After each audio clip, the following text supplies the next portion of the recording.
Well बाबा लोग कैसे हो। सो अगर तुम्हें लग रहा है कि द बॉयज अब तक सिर्फ एक नॉर्मल सूप वर्सेस ह्यूमन की कहानी थी, तो अब जो होने वाला है वो सिर्फ वॉर नहीं है, एक ऐसा गेम है जिसमें जीतने वाला भगवान बनेगा और हारने वाला हिस्ट्री भी ना बन पाएगा। और इस पूरे गेम का सेंटर है V1। तो एपिसोड 4 का प्रोमो आ चुका है जो सीधा सीधा V1 की तरफ सभी को खींच रहा है। तो क्या देखने को मिल सकता है फ्यूचर में, करते हैं ब्रेक डाउन। बाकी अब ध्यान से समझना क्योंकि यहाँ से एक पूरा सीजन टर्न लेने वाला है।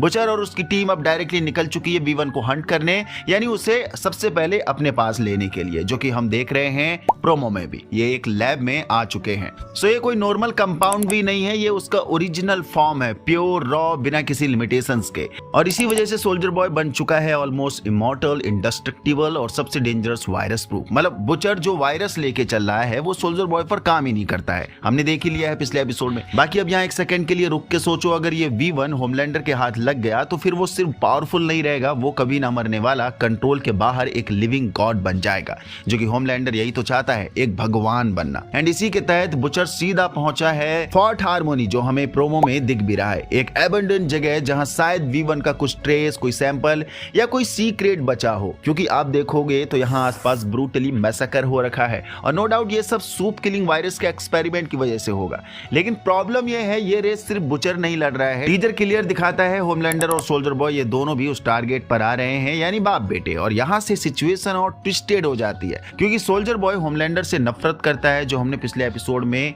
साफ देखा है, कैसे वो होमलैंडर की खिल्ली उड़ा रहा था, उसे नीचा दिखा रहा था। और होमलैंडर सोल्जर बॉय के जरा भी टक्कर का नहीं है, उल्टा सोल्जर बॉय उससे ये भी बोल रहा था कि तू बुढ़ा होकर मर जाएगा, फिर मैं 7 को लीड करूंगा। तो आखिर होमलैंडर ने सोल्जर बॉय को अब कौन सी डील करके मना लिया है अपने साथ आने के लिए। मतलब एक ही जगह पर 3 फोर्सेस टकराने वाली हैं अब, बुचर, होमलैंडर और सोल्जर बॉय। और अगर ये टकराव हुआ तो ये फाइट नहीं होगी, ये कंट्रोल्ड डिसास्टर होगा, क्योंकि तीनों ही काफी पावरफुल हैं एंड ब्रूटल भी हैं। बाकी अब इसके बीच सबसे डेंजरस चीज क्या है, होमलैंडर का दिमाग। वो अब नॉर्मल नहीं रहा है। लास्ट एपिसोड में उसने इमेजिन किया कि वो मैडेलिन स्टिलवेल की एक एंजल के फॉर्म में आके उसे मिशन दे रही है दुनिया पर कब्जा करने का। तो अब सच क्या है, मे बी ये सब उसके दिमाग का इल्यूजन है, एक ब्रोकन साइकी। लेकिन प्रॉब्लम क्या है, होमलैंडर इसे सच मानता है। मतलब उसके लिए कोई हेलुसिनेशन नहीं है, ये एक डिवाइन ऑर्डर है, क्योंकि ये डायरेक्टली होमलैंडर की मेंटलिटी एंड आइडियोलॉजी को फॉलो जो कर रहा है। और जब एक ऑलरेडी अनस्टेबल इंसान को लगता है कि वो भगवान का चोजन है, तो फिर वो कुछ भी जस्टिफाई कर सकता है। और यही ब्रूटल रूप तो होमलैंडर का हम देखना चाहते हैं at the end, with no mercy. बाकी यहाँ अगर तुम पिछला सब कनेक्ट करके देखो तो ए ट्रेन की डेथ, सोल्जर बॉय का रिजेक्शन, रिस्पेक्ट का ना मिलना होमलैंडर को, ये सब उसको धीरे धीरे पुश कर रहा था एक ब्रूटल साइको मॉन्स्टर बनने के लिए। और अब वो पॉइंट आ गया है जहां होमलैंडर मेंटली ब्रेक हो चुका है, जिसकी एक झलक रायन को ब्रूटली मारने वाला एंगल देखा था हमने। बाकी इस प्रोमो के बाद अब यहां से गेम और क्लियर हो जाता है।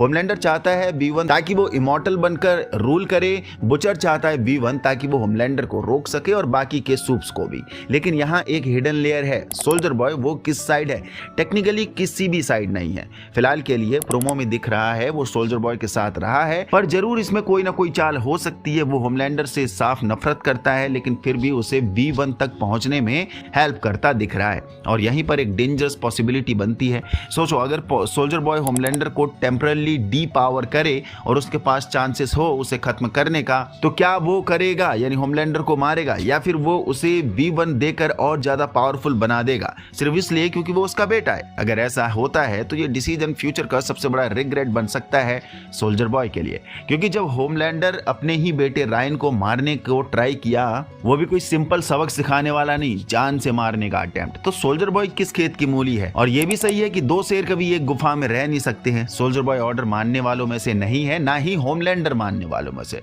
Both are dominant leadership holders. बाकी अब आते हैं सबसे इमोशनल और शॉकिंग मोमेंट पर। एपिसोड 3 का एंड में होमलैंडर ने अपने बेटे रायन को ऑलमोस्ट मार दिया था। ये सिर्फ एक सीन नहीं था, ये एक क्लियर सिग्नल था। अब उसके लिए कोई लिमिट नहीं बची है। रायन पहले मिसिंग था, रसिया में छुपा हुआ था, फिर वापस आया और बुचर से मिला, एंड उसके बाद वो ब्रेन वॉश्ड हुआ, मे बी बुचर से, और फाइनली उसने हिम्मत करके होमलैंडर का सामना किया। लेकिन रिजल्ट क्या आया, ब्रूटैलिटी। बाकी अब यहाँ सबसे बड़ा सवाल आता है, क्या रायन ही फ्यूचर में उसके अगेंस्ट खड़ा होगा, यानी होमलैंडर के? क्योंकि इमोशनली सिर्फ वही बंदा है जो होमलैंडर को तोड़ सकता है, उसे बीट डाउन कर सकता है। बाकी अब यहाँ एंट्री होती है एक और इम्पॉर्टेंट फैक्टर की, जेन वी कनेक्शन। मैरी मोरो, उसका नाम ऑलरेडी आ चुका है और कंफर्म है कि वो आएगी ही आएगी। अब अगर तुम उसकी पावर समझो, ब्लड कंट्रोल है, मतलब इंसान को अंदर से ही डिस्ट्रॉय कर सकती है। और यहाँ थ्योरी क्या कहती है, हो सकता है मैरी ही वो की हो जो होमलैंडर को रोक सके, क्योंकि डायरेक्ट फाइट में उसे हराना ऑलमोस्ट इम्पॉसिबल है, लेकिन इंटरनल डैमेजेस वो उसकी वीकनेस बन सकती है। ब्लड से कंपाउंड वी को अलग कर सकती है और सेम चीज वो सोल्जर बॉय एंड बाकी के सूप के साथ भी कर सकती है।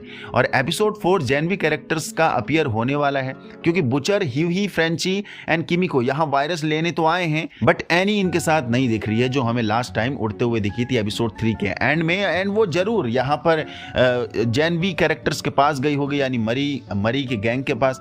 लेकिन आप देखोगे तो अपनी बॉयज गैंग में आपस में फूड भी दिख रही है। पहले बुचर ह्यूही को मारते दिख रहा है, उसके बाद ह्यूही एमएम से लड़ते दिख रहा है।